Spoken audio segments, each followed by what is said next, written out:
create this incredible brand and an incredible business. Why did you do that? How did you do that? So I did come in on the fitness side, just not a professional, like I was doing classes and stuff, but I was a product of product, and that's what I, believed in. But I had to do what was authentic to me. And so for me to post workout videos, and that's not my number one passion, even though I am a product of the product. I'm not suggesting that. Right. But then authentic to me, it didn't feel right. And where I really started to thrive is I said, okay, what do I really love? And what happened when I did P90X was not only did I get the best shape of my life, but mentally I started to believe that, wow, when I put my mind to something and I really make little changes every single day, I'm stronger every day. I can do that in every area of my life. So when I got to the business side of it, I applied that same mentality that I did with P90X, just do my personal best to keep moving forward, and do my personal best to keep moving forward. And what I started to think is, there's other people out there like me, and they're not going to feel that they can do it. It's a duplication business if I am trying to be this fitness professional that I'm not, if I'm not being authentic to myself. And so I found the more authentic I was, the more I shared my faith and my other passions, the more those people gravitated towards me, and it made them believe that it was possible for them too. So originally, yes, the fitness side of this business changed my life, but it really helped me to uncover basically that what I was able to achieve if I really set my mind to something. And so that's what I've led with, and the business became obviously even more transformative, and so I became very passionate about that, and I saw that people who were like me, who had a little girl, who wanted to be at home with that little girl, as I spoke that in, they saw an opportunity to not only get that in great shape, but build a great business with it. So Fantastic. Okay, Janelle, short-term activities versus long-term activities. As you look at coaches, you say, you're building for the short term, or you're building for the long term. Is there a distinction you see? Well, I think an indication that someone's going to be in this for the long term is when they're a good student and they're coachable, like they are getting on the trainings, they're learning and they're applying.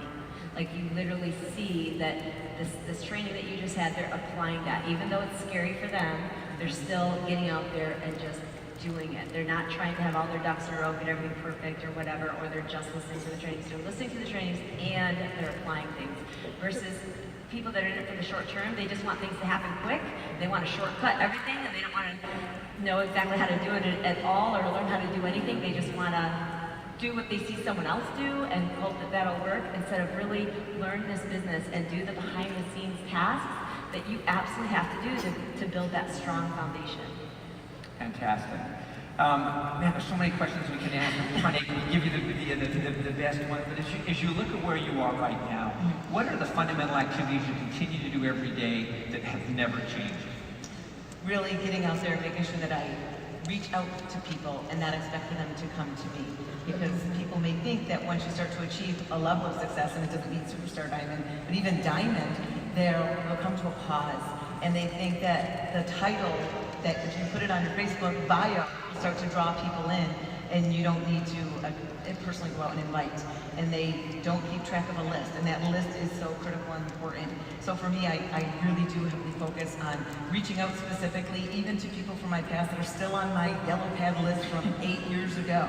So that still exists, and you still can go through, because someone's no is not always a no.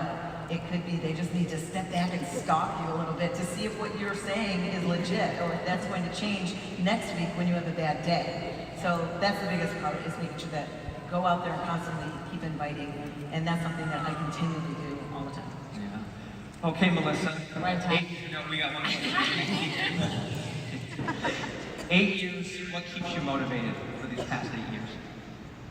You asked me that before. It started off with me. It was fighting for me, for my dreams. Oh shoot, I'm gonna cry. And then, it was, thank you. Then it was for my husband.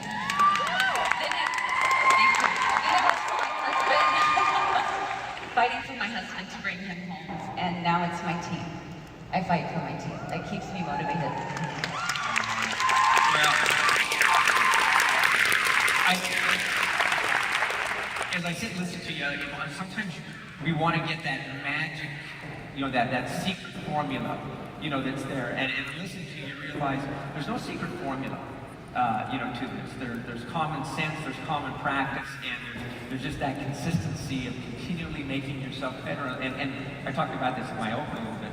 Choosing to be here for the long haul, because when you choose to be here for the long term, it does change your outlook, it changes your behavior, it changes how you do things, and it does allow you to create a patience, if you will. None of you guys are patient, I know that, but there's an impatience a patience about getting those results, the things that matter. And the four of you have been absolutely amazingly outstanding as an example in doing that, and it's just a cool experience to be on stage with you and get to share a little bit of your thoughts with you. So, ladies and gentlemen, will you please give these guys a big round of applause? All of our superstar diamond coaches.